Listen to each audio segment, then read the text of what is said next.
சகரியாவின் புஸ்தகம் முதலாம் அதிகாரம். தரியு அரசாண்ட 2ஆம் வருஷம் 8ஆம் மாதத்திலே இத்தோவின் மகனான பெரகியாவின் குமாரனாகிய சகரியாவுக்கு உண்டான கர்த்தருடைய வார்த்தை. கர்த்தர் உங்கள் பிதாக்களின் மேல் கடும் கோபமாயிருந்தார். ஆகையால் நீ அவர்களை நோக்கி, சேனைகளின் கர்த்தர் உரைக்கிறது என்னவென்றால், என்னிடத்தில் திரும்புங்கள் என்று சேனைகளின் கர்த்தர் சொல்லுகிறார். அப்பொழுது நான் உங்களிடத்துக்கு திரும்புவேன் என்று சேனைகளின் கர்த்தர் சொல்லுகிறார். உங்கள் பிதாக்களைப் போலிராதேயுங்கள். முந்தின தீர்க்கதரிசிகள் அவர்களை நோக்கி, உங்கள் பொல்லாத வழிகளையும் உங்கள் பொல்லாத கிரியைகளையும் விட்டுத் திரும்புங்கள் என்று சேனைகளின் கர்த்தர் சொல்லுகிறார் என்று கூப்பிட்டார்கள். ஆனாலும் எனக்கு செவி கொடாமலும் என்னை கவனியாமலும் போனார்கள் என்று கர்த்தர் சொல்லுகிறார். உங்கள் பிதாக்கள் எங்கே? தீர்க்கதரிசிகள் என்றென்றைக்கும் உயிரோடு இருப்பார்களோ? இராமற் போனாலும் தீர்க்கதரிசிகளாகிய என் ஊழியக்காரருக்கு நான் கட்டளையிட்ட என் வார்த்தைகளும் என் தீர்மானங்களும் உங்கள் பிதாக்களிடத்தில் பலிக்கவில்லையோ? எங்கள் வழிகளின்படியேயும் எங்கள் கிரியைகளின்படியேயும் சேனைகளின் கர்த்தர் எங்களுக்கு செய்ய நிர்ணயித்தபடியே எங்களுக்கு செய்தார் என்று அவர்கள் திரும்ப வந்து சொன்னதில்லையோ என்று சொல் என்றார். தரியு அரசாண்ட 2ஆம் வருஷம் சேபாத் மாதமாகிய 11ஆம் மாதம் 24ஆம் தேதியிலே கர்த்தருடைய வார்த்தை இத்தோவின் மகனான பெரகியாவின் குமாரன் சகரியா என்னும் தீர்க்கதரிசிக்கு உண்டாயிற்று. அவன் சொன்னது, இதோ இன்று ராத்திரி சிவப்பு குதிரையின் மேல் ஏறியிருந்த ஒரு புருஷனைக் கண்டேன். அவர் பள்ளத்தாக்கில் இருக்கிற மிருது செடிகளுக்குள்ளே நின்றார். அவருக்கு பின்னாலே சிவப்பும் மங்கின நிறமும் வெண்மையுமான குதிரைகள் இருந்தன. அப்பொழுது நான், என் ஆண்டவரே, இவர்கள் யார் என்று கேட்டேன். என்னோடே பேசுகிற தூதனானவர், இவர்கள் யாரென்று நான் உனக்கு காண்பிப்பேன் என்று சொன்னார். அப்பொழுது மிருது செடிகளுக்குள்ளே நின்ற அந்த புருஷன் பிரதியுத்தரமாக, இவர்கள் பூமி எங்கும் சுற்றி பார்க்க கர்த்தர் அனுப்பினவர்கள் என்றார். பின்பு அவர்கள் மிருது செடிகளுக்குள்ளே நின்ற கர்த்தருடைய தூதனை நோக்கி, நாங்கள் பூமியெங்கும் சுற்றி பார்த்தோம். இதோ பூமி முழுவதும் அமைதலும் அமெரிக்கையுமாயிருக்கிறது என்றார்கள். அப்பொழுது கர்த்தருடைய தூதன் மறுமொழியாக, சேனைகளின் கர்த்தாவே, இந்த 70 வருஷமாய் நீர் கோபம் கொண்டிருக்கிற எருசலேமின் மேலும் யூதா பட்டணங்களின் மேலும் எந்த மட்டும் இரங்காதிருப்பீர் என்று சொல்ல, அப்பொழுது கர்த்தர் என்னோடே பேசின தூதனுக்கு நல் வார்த்தைகளையும் ஆறுதலான வார்த்தைகளையும் பிரதியுத்தரமாக சொன்னார்.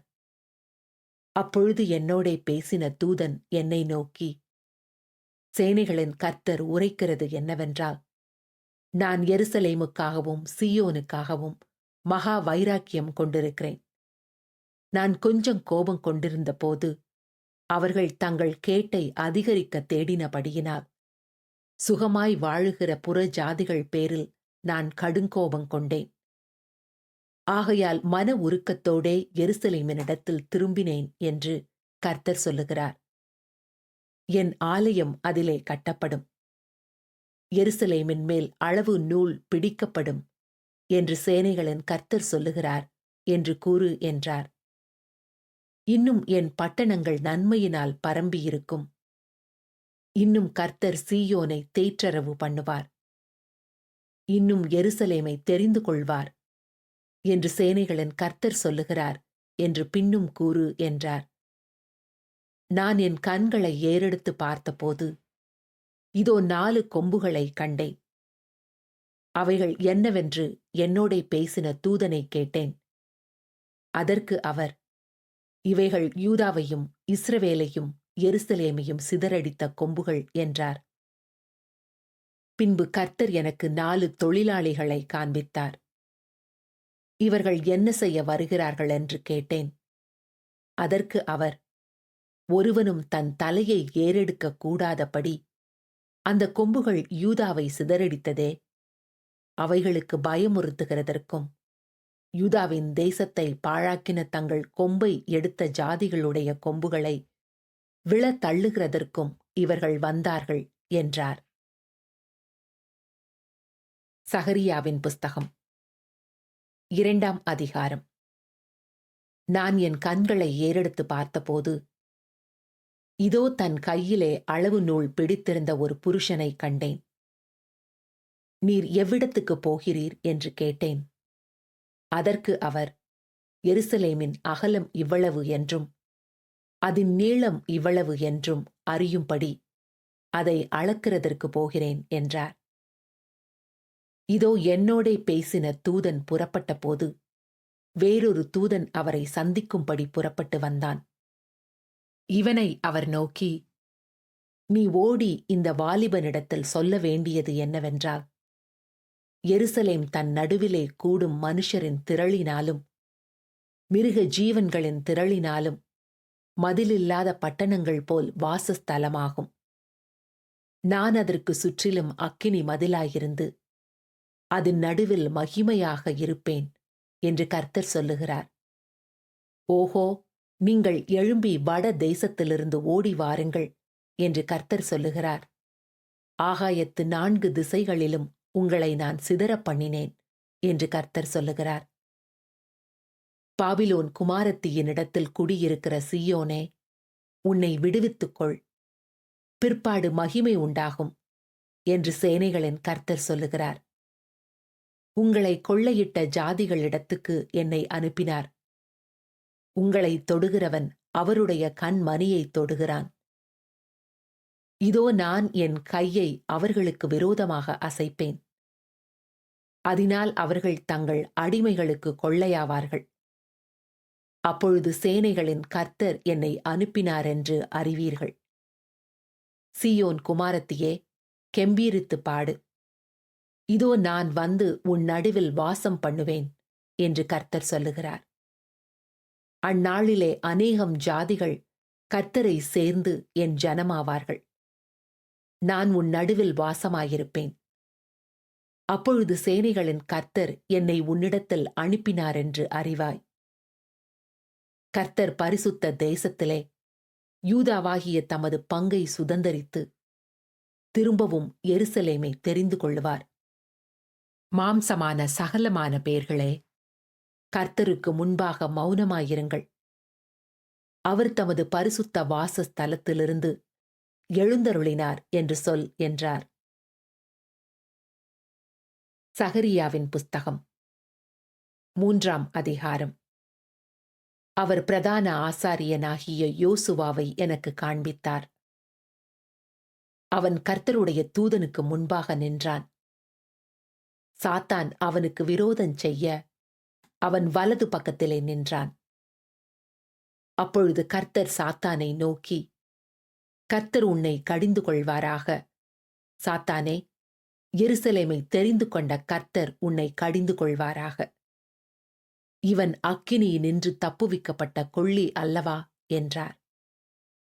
யோசுவாவோவெனில் அழுக்கு வஸ்திரம் தரித்தவனாய் தூதனுக்கு முன்பாக நின்றிருந்தான். அவர் தமக்கு முன்பாக நிற்கிறவர்களை நோக்கி, இவன் மேல் இருக்கிற அழுக்கு வஸ்திரங்களை களைந்து போடுங்கள் என்றார். பின்பு அவனை நோக்கி, பார், நான் உன் அக்கிரமத்தை உன்னிலிருந்து நீங்கச் செய்து உனக்கு சிறந்த வஸ்திரங்களை தரிப்பிப்பேன் என்றார். அவன் சிரசின் மேல் சுத்தமான பாகையை வைப்பார்களாக என்றார். அப்பொழுது சுத்தமான பாகையை அவன் சிரசின் மேல் வைத்து அவனுக்கு வஸ்திரங்களை தரிப்பித்தார்கள். கர்த்தருடைய தூதன் அங்கே நின்றார். கர்த்தருடைய தூதன் யோசுவாவுக்கு சாட்சியாக, சேனைகளின் கர்த்தர் உரைக்கிறது என்னவென்றால், நீ என் வழிகளில் நடந்து என் காவலை காத்தால் நீ என் ஆலயத்தில் நியாயம் விசாரிப்பாய். என் பிரகாரங்களையும் காவல் காப்பாய். இங்கே நிற்கிறவர்களுக்குள்ளே உலாவுகிறதற்கு இடம் நான் உனக்கு கட்டளையிடுவேன். இப்போதும் பிரதான ஆசாரியனாகிய யோசுவாவே, நீ கேள். உனக்கு முன்பாக உட்கார்ந்திருக்கிற உன் தோழரும் கேட்க கடவர்கள். இவர்கள் அடையாளமாயிருக்கிற புருஷர். இதோ கிளை எண்ணப்பட்டவராகிய என் தாசனை நான் வரப்பண்ணுவேன். இதோ நான் யோசுவாவுக்கு முன்பாக வைத்த கல். இந்த ஒரே கல்லின் மேல் 7 கண்களும் வைக்கப்பட்டிருக்கிறது. இதோ நான் அதன் சித்திர வேலையை நிறைவேற்றி இந்த தேசத்தில் அக்கிரமத்தை ஒரே நாளிலே நீக்கிப் போடுவேன் என்று சேனைகளின் கர்த்தர் சொல்லுகிறார். அந்நாளிலே நீங்கள் ஒருவரை ஒருவர் திராட்சைச் செடியின் கீழும் அத்தி மரத்தின் கீழும் வரவழைப்பீர்கள் என்று சேனைகளின் கர்த்தர் சொல்லுகிறார் என்றார். சகரியாவின் புஸ்தகம் 4ஆம் அதிகாரம். என்னோடே பேசின தூதன் திரும்பி வந்து நித்திரை பண்ணுகிற ஒருவனை எழுப்புவது போல் என்னை எழுப்பி, நீ காண்கிறது என்னவென்று கேட்டார். அதற்கு நான், இதோ முழுவதும் பொன்னினால் செய்யப்பட்ட குத்து விளக்கை காண்கிறேன். அதன் உச்சியில் அதன் கிண்ணமும், அதன் மேல் அதன் 7 அகல்களும், அதன் உச்சியில் இருக்கிற அகல்களுக்கு போகிற 7 குழாய்களும் இருக்கிறது. அதன் அருகில் கிண்ணத்திற்கு வலது புறமாக ஒன்றும் அதற்கு இடது புறமாக ஒன்றும் ஆக 2 ஒலிவ மரங்கள் இருக்கிறது என்றேன். நான் என்னோடே பேசின தூதனை நோக்கி, ஆண்டவனே, இவைகள் என்னவென்று கேட்டேன்.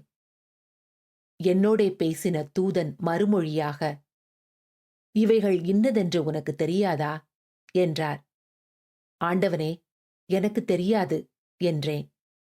அப்பொழுது அவர், செருபாபேலுக்கு சொல்லப்படுகிற கர்த்தருடைய வார்த்தை என்னவென்றால், பலத்தினாலும் அல்ல, பராக்கிரமத்தினாலும் அல்ல, என்னுடைய ஆவியினாலே ஆகும் என்று சேனைகளின் கர்த்தர் சொல்லுகிறார். பெரிய பர்வதமே, நீ எம்மாத்திரம்? செருபாபேலுக்கு முன்பாக நீ சமபூமியாவாய். தலைக்கல்லை அவன் கொண்டு வருவான். அதற்கு கிருபை உண்டாவதாக, கிருபை உண்டாவதாக என்று ஆர்ப்பரிப்பார்கள் என்றார். பின்னும் கர்த்தருடைய வார்த்தை எனக்கு உண்டாகி அவர், செருபாபேலின் கைகள் இந்த ஆலயத்திற்கு அஸ்திவாரம் போட்டது. அவன் கைகளே இதை முடித்து தீர்க்கும். அதனால் சேனைகளின் கர்த்தர் என்னை உங்களிடத்திற்கு அனுப்பினாரென்று அறிவாய். அற்பமான ஆரம்பத்தின் நாளை யார் அசட்டை பண்ணலாம்? பூமி எங்கும் சுற்றி பார்க்கிறவைகளாகிய கர்த்தருடைய 7 கண்களும் செருபாபேலின் கையில் இருக்கிற தூக்கு நூலை சந்தோஷமாய் பார்க்கிறது என்றார். பின்பு நான் அவரை நோக்கி, குத்து விளக்குக்கு வலது புறமாகவும் அதற்கு இடது புறமாகவும் இருக்கிற இந்த 2 ஒலிவ மரங்கள் என்னவென்று கேட்டேன். மறுபடியும் நான் அவரை நோக்கி, 2 பொற்குழாய்களின் வழியாய் தொங்கி பொன்னிறமான எண்ணெயை தங்களிலிருந்து இறங்க பண்ணுகிறவைகளாகிய ஒலிவ மரங்களின் 2 கிளைகள் என்னவென்று கேட்டேன். அதற்கு அவர், இவைகள் இன்னதென்று உனக்கு தெரியாதா என்றார்.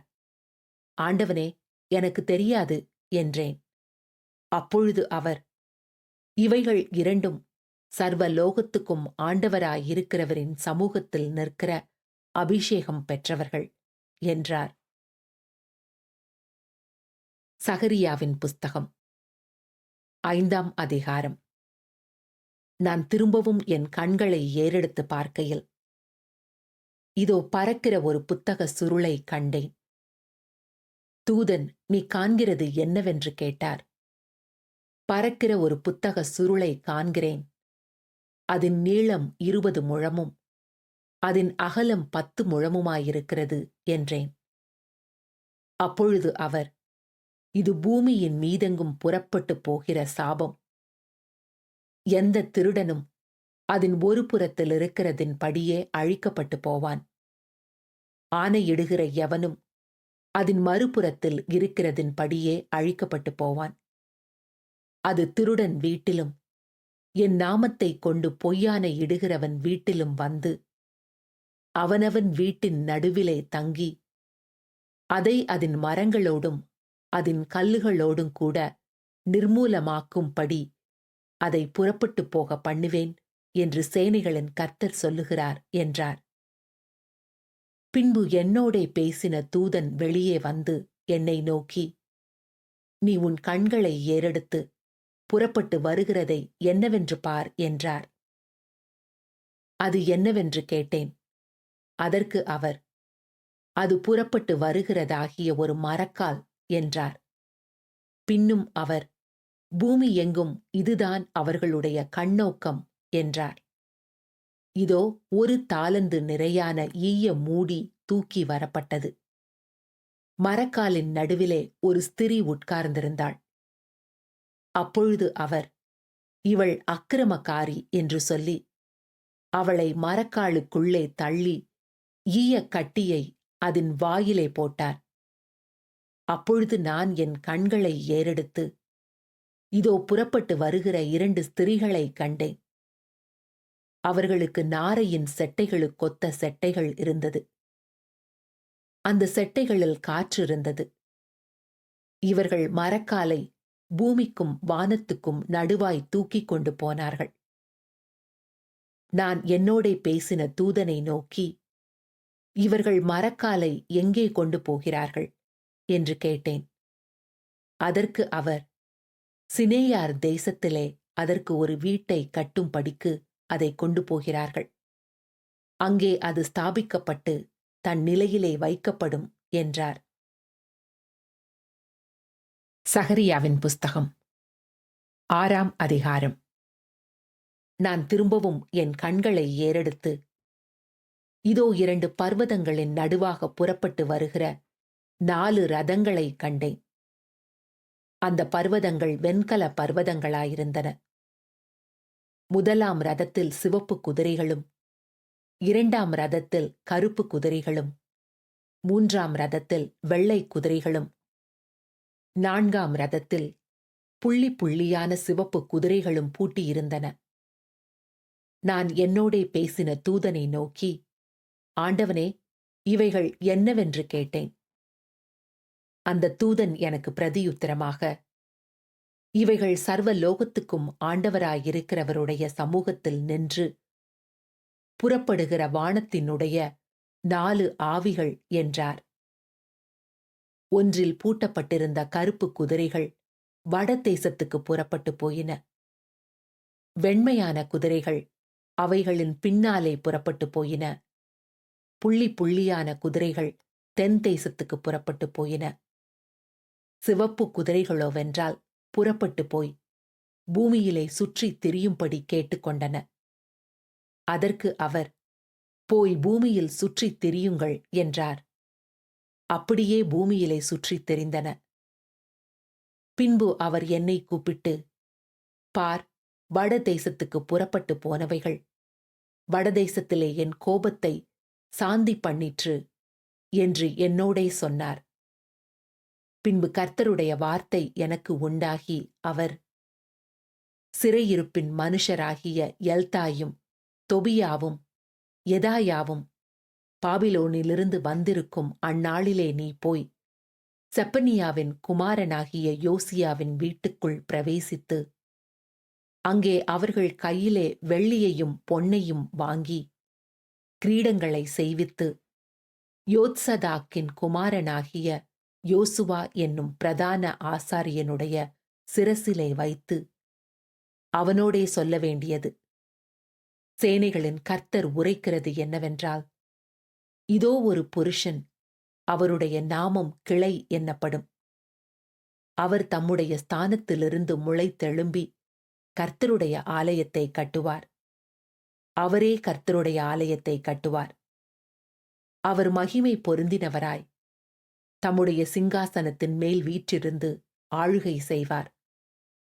தம்முடைய சிங்காசனத்தின் மேல் ஆசாரியராயும் இருப்பார். இவ்விரண்டின் நடுவாக சமாதானத்தின் ஆலோசனை விளங்கும். இந்த கிரீடங்களோவென்றால் கர்த்தருடைய ஆலயத்திலே ஏலேமுக்கும் தொபியாவுக்கும் எதாயாவுக்கும் செப்பனியாவின் குமாரனாகிய ஏனுக்கும் நினைப்பூட்டுதலுக்கென்று வைக்கப்படுவதாக. தூரத்தில் உள்ளவர்கள் வந்து கர்த்தருடைய ஆலயத்தை கூட இருந்து கட்டுவார்கள். அப்பொழுது சேனைகளின் கர்த்தர் என்னை உங்களிடத்திற்கு அனுப்பினாரென்று அறிந்து கொள்ளுவீர்கள். நீங்கள் உங்கள் தேவனாகிய கர்த்தரின் சத்தத்தை கேட்டு நடந்தீர்களானால் இது நிறைவேறும் என்று சொல் என்றார். சகரியாவின் புஸ்தகம் 7ஆம் அதிகாரம். தரியு ராஜா அரசாண்ட 4ஆம் வருஷம் கிஸ்லே என்னும் 9ஆம் மாதம் 4ஆம் தேதியிலே சகரியாவுக்கு கர்த்தருடைய வார்த்தை உண்டாயிற்று. கர்த்தருடைய சமூகத்தில் விண்ணப்பம் பண்ணவும், நாங்கள் இத்தனை வருஷம் வரையிலே செய்தது போல 5ஆம் மாதத்திலே அழுது ஒடுக்கத்தில் இருக்க வேண்டுமோ என்று சேனைகளுடைய கர்த்தரின் ஆலயத்தில் இருக்கும் ஆசாரியரிடத்திலும் தீர்க்கதரிசிகளிடத்திலும் கேட்கவும், சரத் சேரும் ரெகமலேகும் அவனுடைய மனுஷரும் தேவனுடைய ஆலயத்துக்கு அனுப்பப்பட்டார்கள். அப்பொழுது சேனைகளுடைய கர்த்தரின் வார்த்தை எனக்கு உண்டாகி அவர், நீ தேசத்தின் எல்லா ஜனத்தோடும் ஆசாரியர்களோடும் சொல்ல வேண்டியது என்னவென்றால், நீங்கள் இந்த 70 வருஷமாக 5ஆம் மாதத்திலும் 7ஆம் மாதத்திலும் உபவாசம் பண்ணி துக்கம் கொண்டாடின போது நீங்கள் எனக்கென்றுதானா உபவாசம் பண்ணினீர்கள்? நீங்கள் புசிக்கிற போதும் குடிக்கிற போதும் உங்களுக்கென்றல்லவா புசிக்கிறீர்கள், உங்களுக்கென்றல்லவா குடிக்கிறீர்கள்? எருசலேமும் அதை சுற்றிலும் இருந்த பட்டணங்களும் குடி நிறைந்து சுகமாயிருந்த காலத்திலும், தெற்கு நாடும் சமபூமியும் குடியேறியிருந்த காலத்திலும், முன்னிருந்த தீர்க்கதரிசிகளைக் கொண்டு கர்த்தர் கூறின வார்த்தைகள் இவைகள் அல்லவோ என்று சொல் என்றார். பின்பு கர்த்தருடைய வார்த்தை சகரியாவுக்கு உண்டாகி அவர், சேனைகளின் கர்த்தர் உரைக்கிறது என்னவென்றால், நீங்கள் உண்மையாய் நியாயம் தீர்த்து அவனவன் தன் தன் சகோதரனுக்கு தயவும் இரக்கமும் செய்து, விதவையையும் திக்கற்ற பிள்ளையையும் பரதேசியையும் சிறுமையானவனையும் ஒடுக்காமலும், உங்களில் ஒருவனும் தன் சகோதரனுக்கு விரோதமாய் தன் இருதயத்தில் தீங்கு நினையாமலும் இருங்கள் என்றார். அவர்களோ கவனிக்க மனதில்லாமல் தங்கள் தோளை முரட்டுத்தனமாய் விலக்கி கேளாதபடிக்கு தங்கள் செவிகளை அடைத்து கொண்டார்கள். வேதத்தையும் சேனைகளின் கர்த்தர் தம்முடைய ஆவியின் மூலமாய் முந்தின தீர்க்கதரிசிகளைக் கொண்டு சொல்லி அனுப்பின வார்த்தைகளையும் கேளாதபடிக்கு தங்கள் இருதயத்தை வைரமாக்கினார்கள். ஆகையால் மகா கடுங்கோபம் சேனைகளின் கர்த்தரிடத்திலிருந்து உண்டாயிற்று. ஆதலால் நான் கூப்பிட்ட போது அவர்கள் எப்படி கேளாமற் போனார்களோ, அப்படியே அவர்கள் கூப்பிட்ட போது நானும் கேளாமல் இருந்தேனென்று சேனைகளின் கர்த்தர் சொல்லுகிறார். அவர்கள் அறியாத புற ஜாதிகளுக்குள்ளே அவர்களை பறக்கடித்தேன். அதனால் அவர்கள் பின்வைத்து போன தேசம் போக்குவரத்தில்லாமல் பாழாய் போயிற்று. அவர்கள் இன்பமான தேசத்தை பாழாய்போக பண்ணினார்கள் என்றார். சகரியாவின் புஸ்தகம் 8ஆம் அதிகாரம். சேனைகளுடைய கர்த்தரின் வார்த்தை உண்டாகி அவர், நான் சீயோனுக்காக கடும் வைராக்கியம் கொண்டேன், அதற்காக மகா உக்கிரமான வைராக்கியம் கொண்டேன் என்று சேனைகளின் கர்த்தர் சொல்லுகிறார். நான் சீயோனிடத்தில் திரும்பி எருசலேமின் நடுவிலே வாசம் பண்ணுவேன். எருசலேம் சத்திய நகரம் என்றும் சேனைகளுடைய கர்த்தரின் பர்வதம் பரிசுத்த பர்வதம் என்றும் அழைக்கப்படும் என்று கர்த்தர் சொல்லுகிறார். திரும்பவும் எருசலேமின் வீதிகளில் முதிர் வயதினாலே தங்கள் கைகளில் கோலை பிடித்து நடக்கிற கிழவரும் கிழவிகளும் குடியிருப்பார்கள்.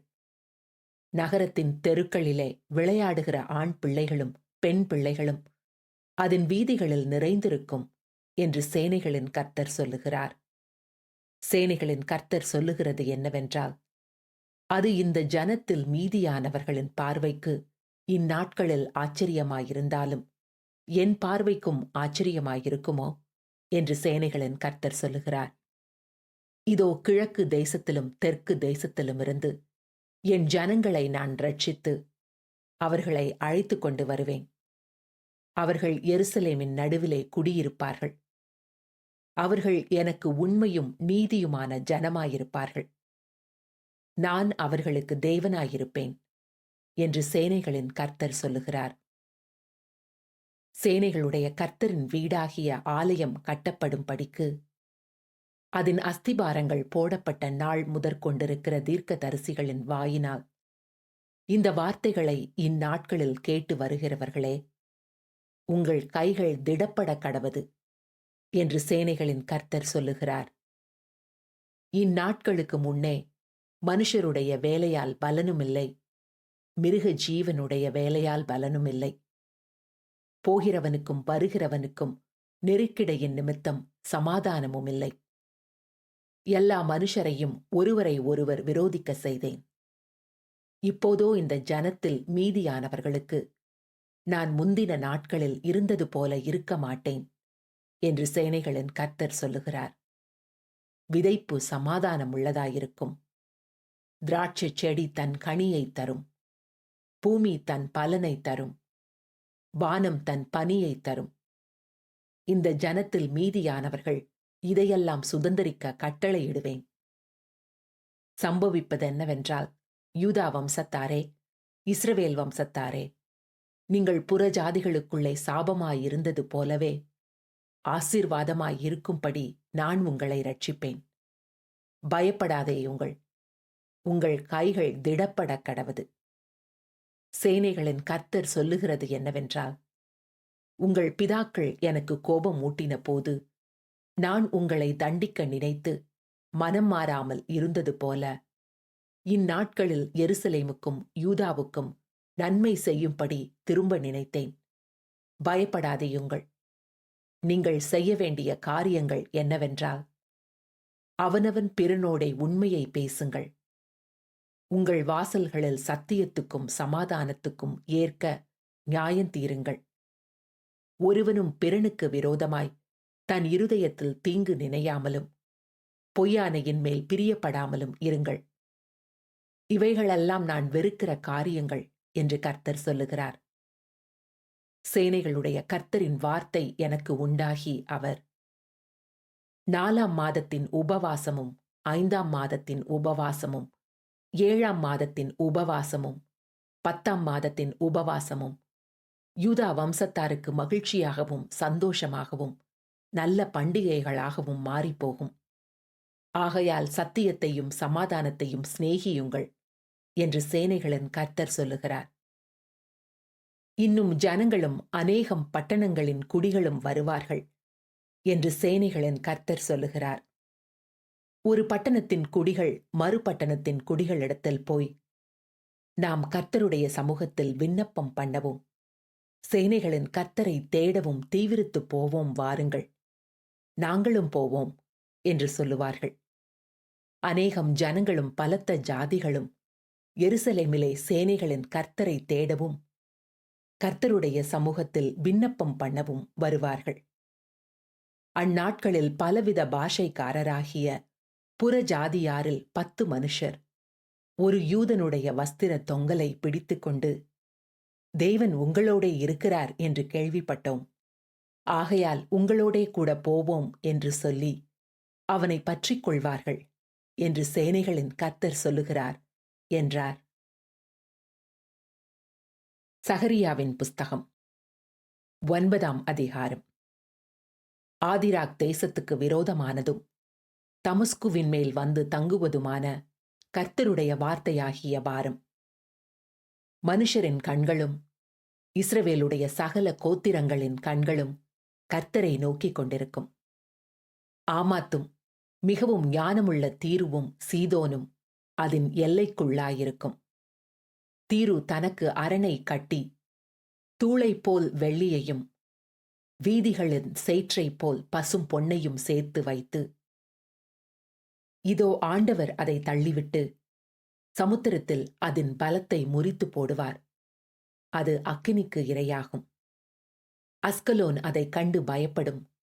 காத்சாவும் அதைக் கண்டு மிகவும் துக்கிக்கும். எக்ரோனும் தன் நம்பிக்கை அற்றுப்போனபடியால் மிகவும் பிரலாபிக்கும். காத்சாவில் ராஜா அழிந்து போவான். அஸ்கலோன் குடியேற்றிருக்கும். அஸ்தோதில் வேசி பிள்ளைகள் வாசம் பண்ணுவார்கள். நான் பெலிஸ்தரின் கர்வத்தை அழிப்பேன். அவனுடைய இரத்தத்தை அவன் வாயிலிருந்தும் அவனுடைய அருவருப்புகளை அவன் பல்லுகளின் நடுவிலிருந்தும் நீக்கிப் போடுவேன். அவனோ நம்முடைய தேவனுக்கென்று மீதியாக வைக்கப்பட்டு யூதாவிலே பிரபுவைப் போல இருப்பான். எக்ரோன் எபூசியனைப் போலிருப்பான். சேனையானது புறப்படும் போதும் திரும்பி வரும்போதும் என் ஆலயம் காக்கப்படும்படி அதை சுற்றிலும் பாளையம் போடுவேன். இனி ஒடுக்குகிறவன் அவர்களிடத்தில் கடந்து வருவதில்லை. அதை என் கண்களினாலே பார்த்து கொண்டிருக்கிறேன். சீயோன் குமாரத்தியே, மிகவும் களிக்கூறு. எருசலேம் குமாரத்தியே, கெம்பீரி. இதோ உன் ராஜா உன்னிடத்தில் வருகிறார். அவர் நீதியுள்ளவரும் இரட்சிக்கிறவரும் தாழ்மையுள்ளவரும் கழுதையின் மேலும் கழுதை குட்டியாகிய மரியின் மேலும் ஏறி வருகிறவருமாயிருக்கிறார். எப்பிராயிமினின்று ரதங்களையும் எருசலேமினின்று குதிரைகளையும் அற்றுப்போக பண்ணுவேன்.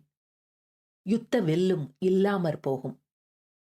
அவர் ஜாதிகளுக்கு சமாதானம் கூறுவார்.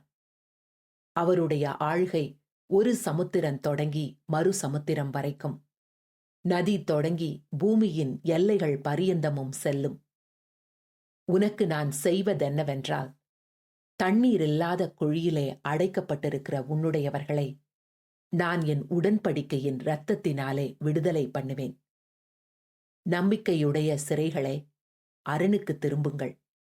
இரட்டிப்பான நன்மையை தருவேன், இன்றைக்கே தருவேன். நான் எனக்கென்று யூதாவை நானேற்றி எப்பிராயிமிலே வில்லை நிரப்பி, சீயோனே, உன் புத்திரரை கிரேக்கு தேச புத்திரருக்கு விரோதமாக எழுப்பி உன்னை பராக்கிரமசாலியின் பட்டயத்துக்கு ஒப்பாக்குவேன். அவர்கள் பட்சத்தில் கர்த்தர் காணப்படுவார். அவருடைய அம்பு மின்னலை போல புறப்படும். கர்த்தராகிய ஆண்டவர் எக்காளம் ஊதி தென்திசை சுழல் காற்றுகளோடே நடந்து வருவார். சேனைகளின் கர்த்தர் அவர்களை காப்பாற்றுவார். அவர்கள் பட்சித்து கவன் கற்களால் கீழ்ப்படுத்திக் கொள்வார்கள். அவர்கள் குடித்து களிப்பினால் ஆரவாரிப்பார்கள். பான பாத்திரங்கள் போலவும் பலிபீடத்தின் கோடிகளைப் போலவும் நிறைந்திருப்பார்கள். அந்நாளில் அவர்களுடைய தேவனாகிய கர்த்தர் தம்முடைய ஜனமான மந்தையாகிய அவர்களை இரட்சிப்பார். அவர்கள் அவருடைய தேசத்தில் ஏற்றப்பட்ட கொடிகளின் கிரீடத்தில் பதிந்திருப்பார்கள். அவருடைய காருண்யம் எத்தனை பெரியது! அவருடைய சௌந்தரியம் எத்தனை பெரியது! தானியம் வாலிபரையும் புது திராட்சரசம் கன்னிகைகளையும் வளர்க்கும். சகரியாவின் புஸ்தகம் 10ஆம் அதிகாரம். பின்மாறி காலத்து மழையை கர்த்தரிடத்தில் வேண்டிக் கொள்ளுங்கள். அப்பொழுது கர்த்தர் மின்னல்களை உண்டாக்கி வயல்வெளியில் அவரவருக்கு பயிருண்டாக அவர்களுக்கு மழையை கட்டளையிடுவார். சுரூபங்கள் அபத்தமானதை சொல்லிற்று. குறி சொல்லுகிறவர்கள் பொய்யை தரித்தார்கள். சொப்பனக்காரர் வீணானதை சொல்லி வியர்த்தமாக தேற்றரவு பண்ணினார்கள். ஆகையால் ஜனங்கள் ஆடுகளைப் போல சிதறி மேய்ப்பன் இல்லாததினால் சிறுமைப்பட்டார்கள். மேய்ப்பருக்கு விரோதமாக என் கோபம் மூண்டது. கடாக்களை தண்டித்தேன். சேனைகளின் கர்த்தர் யூதா வம்சத்தாராகிய தமது மந்தையை விசாரித்து அவர்களை யுத்தத்திலே தமது சிறந்த குதிரையாக நிறுத்துவார். அவர்களிலிருந்து கோடி கல்லும் அவர்களிலிருந்து கூடார முளையும் அவர்களிலிருந்து யுத்த வில்லும் வரும். அவர்களிலிருந்து ஆளுகிற யாவரும் ஏகமாய் புறப்படுவார்கள். அவர்கள் யுத்தத்திலே தங்கள் சத்துருக்களை வீதிகளின் சேற்றில் மிதிக்கிற பராக்கிரமசாலிகளைப் போல இருந்து யுத்தம் பண்ணுவார்கள். கர்த்தர் அவர்களோடே கூட இருப்பார். குதிரைகளின் மேல் ஏறி வருகிறவர்கள் வெட்கப்படுவார்கள். நான் யூதா வம்சத்தாரை பலப்படுத்தி யோசேப்பு வம்சத்தாரை ரட்சித்து அவர்களை திரும்ப நிலைக்க பண்ணுவேன். நான் அவர்களுக்கு இறங்கினேன். அவர்கள் என்னால் ஒருகாலும் தள்ளிவிடப்படாதவர்களைப் போல் இருப்பார்கள். நான் அவர்களுடைய தேவனாகிய கர்த்தர். நான் அவர்களுக்கு செவி கொடுப்பேன். எப்பிராயிமர் பராக்கிரமரைப் போல் இருப்பார்கள். மதுபானத்தால் களிப்பது போல அவர்களுடைய இருதயம் களிக்கும். அவர்களுடைய பிள்ளைகளும் அதைக் கண்டு மகிழ்வார்கள். அவர்கள் இருதயம் கர்த்தருக்குள் களிகூரும். நான் அவர்களை பார்த்து பயில் போட்டு அவர்களை கூட்டிக் கொள்ளுவேன். அவர்களை மீட்டுக் கொண்டேன். அவர்கள் பெருகி இருந்தது போலவே பெருகி போவார்கள். நான் அவர்களை ஜனங்களுக்குள்ளே இறைத்த பின்பு அவர்கள் தூர தேசங்களிலே என்னை நினைத்து தங்கள் பிள்ளைகளோடும் கூட பிழைத்து திரும்புவார்கள். நான் அவர்களை எகிப்து தேசத்திலிருந்து திரும்பி வரப்பண்ணி அவர்களை அசீரியாவிலிருந்து கூட்டிக் கொண்டு அவர்களை கீலேயாத் தேசத்துக்கும் லீபனோனுக்கும் வரப்பண்ணுவேன்.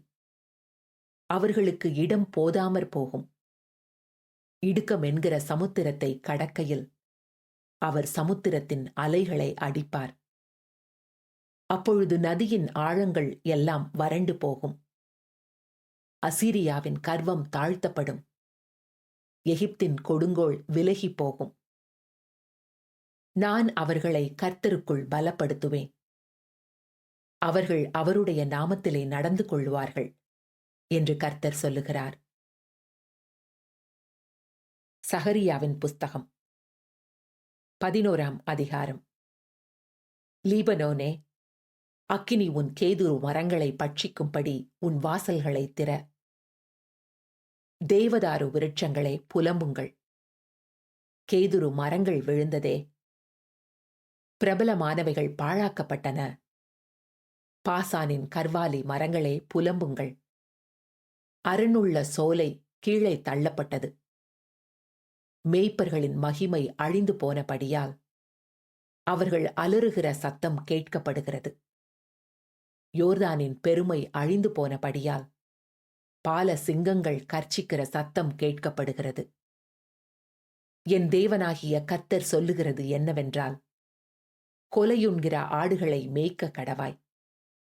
அவைகளை உடையவர்கள் அவைகளை கொன்று போட்டு தங்களுக்கு குற்றமில்லை என்று எண்ணுகிறார்கள்.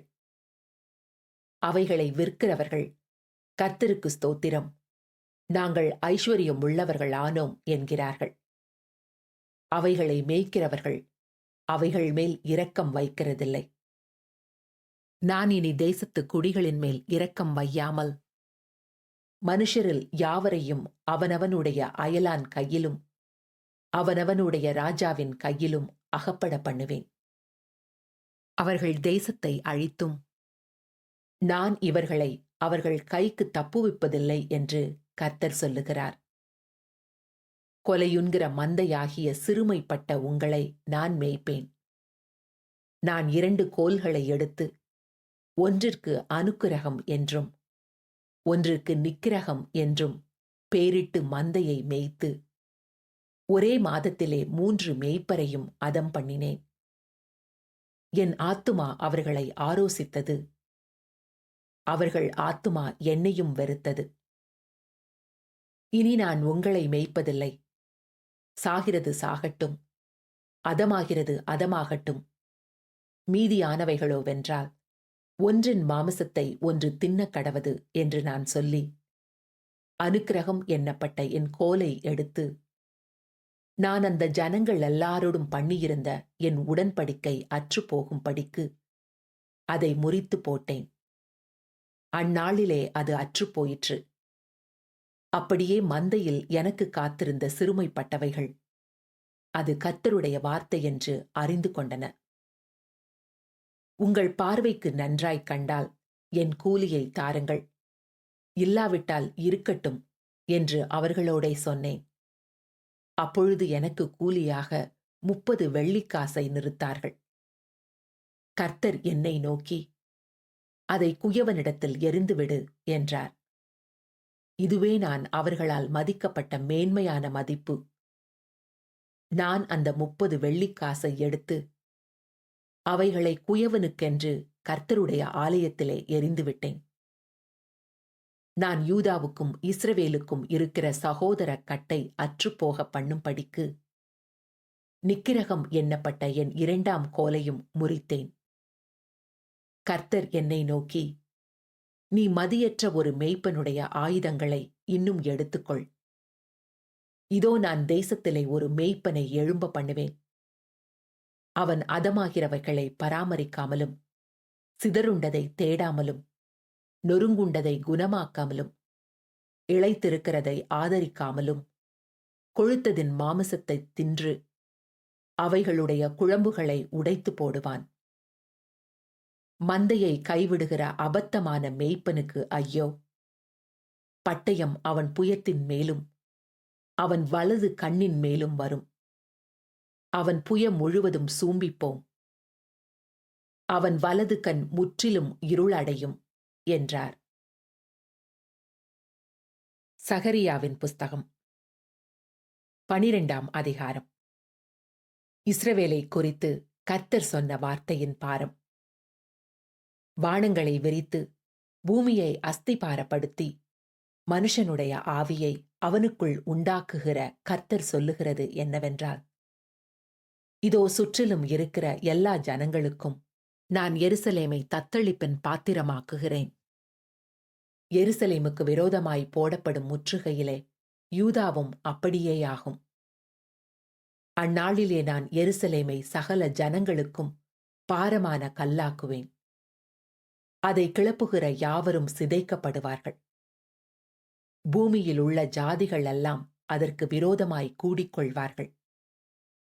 அந்நாளிலே நான் குதிரைகளுக்கெல்லாம் திகைப்பையும், அவைகளின் மேல் ஏறி இருக்கிறவர்களுக்கெல்லாம் புத்தி மயக்கத்தையும் வரப்பண்ணி, யூதா வம்சத்தின் மேல் என் கண்களை திறந்து வைத்து, ஜனங்களுடைய எல்லா குதிரைகளுக்கும் குருட்டாட்டத்தை உண்டு பண்ணுவேன் என்று கர்த்தர் சொல்லுகிறார். எருசலேமின் குடிகள் சேனைகளின் கர்த்தராகிய தங்கள் தேவனுடைய துணையினால் எங்களுக்கு பெலனானவர்கள் என்று அப்போது யூதாவின் தலைவர் தங்கள் இருதயத்திலே சொல்லுவார்கள்.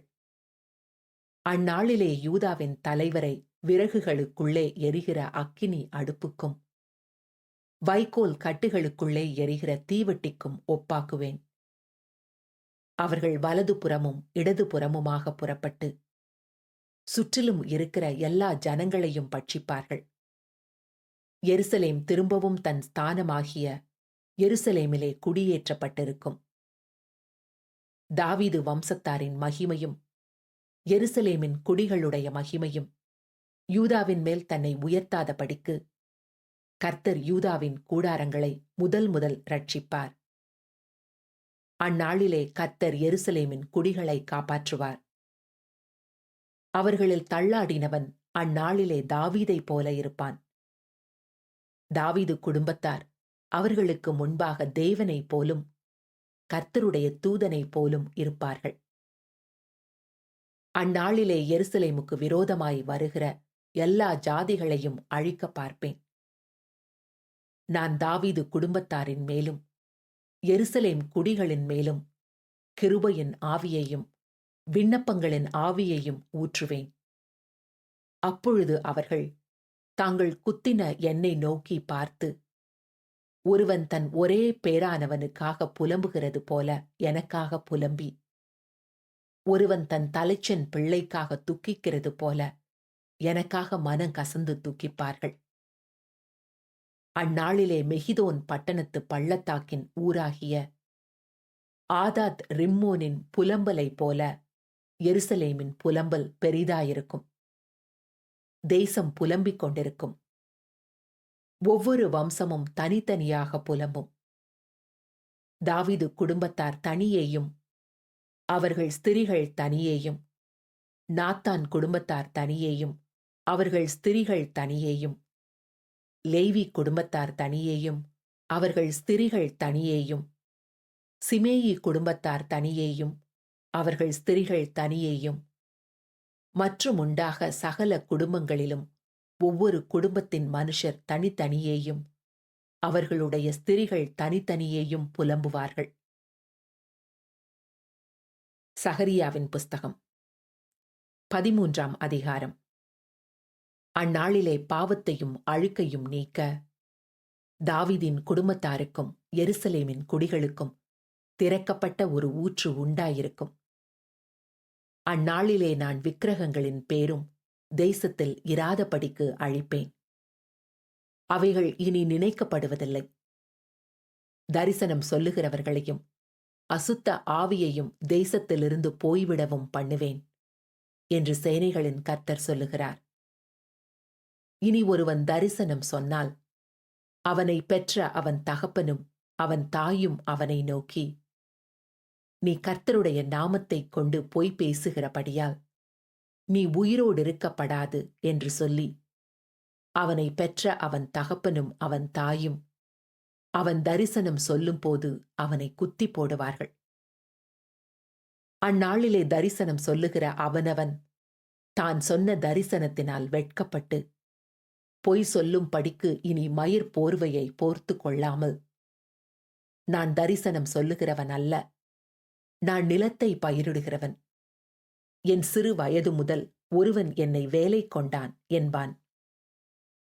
அப்பொழுது ஒருவன் அவனை நோக்கி, உன் கைகளில் இருக்கிற இந்த வடுக்கள் ஏதென்று கேட்டால், என் சிநேகிதரின் வீட்டிலே காயப்பட்டதினால் உண்டானவைகள் என்பான்.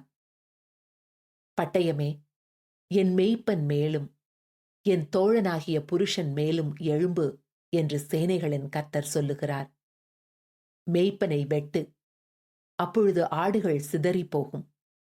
ஆனாலும் என் கரத்தை சிறுவர் மேல் திரும்ப வைப்பேன். தேசமெங்கும் சம்பவிக்கும் காரியம் என்னவென்றால், அதில் இருக்கிற 2 பங்கு மனுஷர் சங்கரிக்கப்பட்டு மாண்டு போவார்கள். 3ஆம் பங்கோ அதில் மீதியாயிருக்கும். அந்த 3ஆம் பங்கை நான் அக்கினிக்குட்பட பண்ணி, வெள்ளியை உருக்குவது போல அவர்களை உருக்கி, பொன்னை புடமிடுகிறது போல அவர்களை புடமிடுவேன்.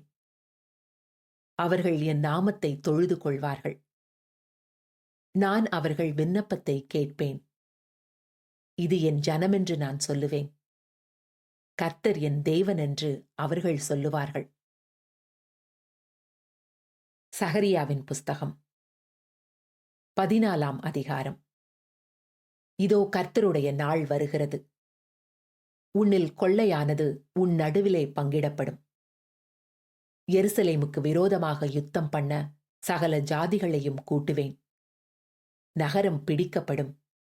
வீடுகள் கொள்ளையாகும். ஸ்திரீகள் அவமானப்படுவார்கள். நகரத்தாரில் பாதி மனுஷர் சிறைப்பட்டு போவார்கள். மீதியான ஜனமோ நகரத்தை விட்டு அறுப்புண்டு போவதில்லை. கர்த்தர் புறப்பட்டு யுத்த நாளிலே போராடுவது போல் அந்த ஜாதிகளோடே போராடுவார்.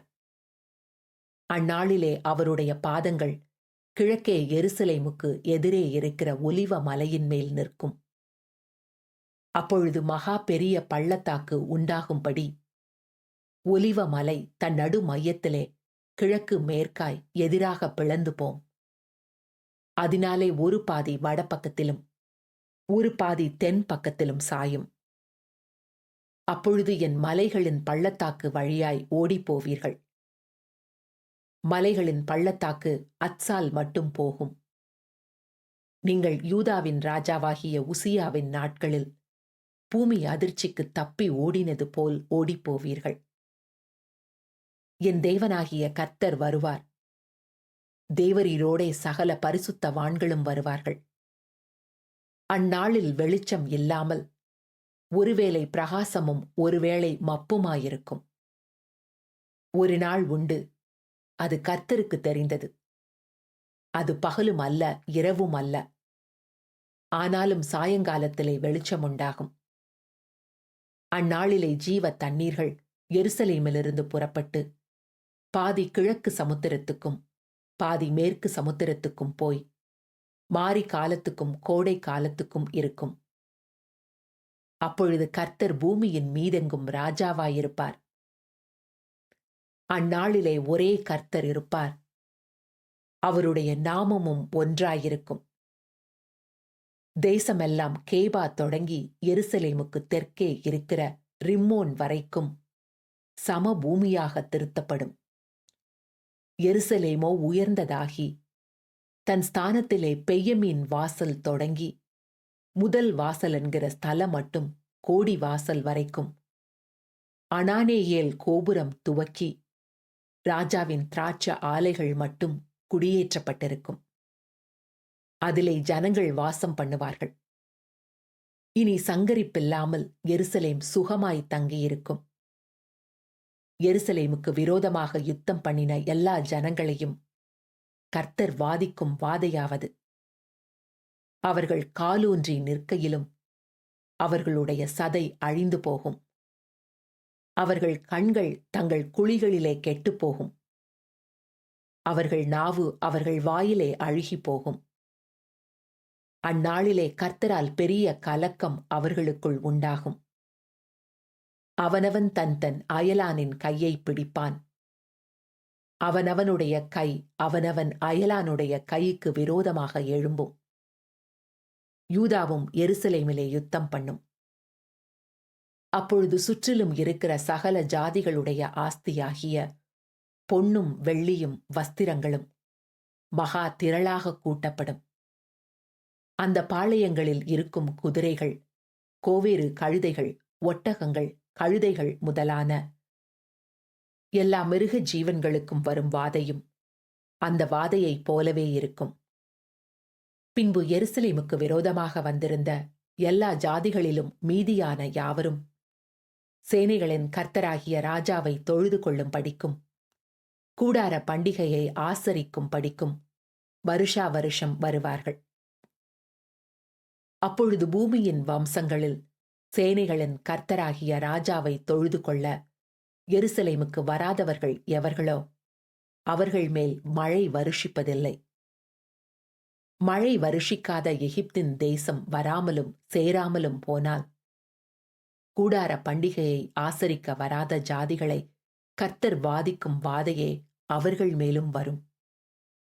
இது எகிப்தியருடைய பாவத்துக்கும் கூடார பண்டிகையை ஆசரிக்க வராத சகல ஜாதிகளுடைய பாவத்துக்கும் வரும் ஆக்கினை.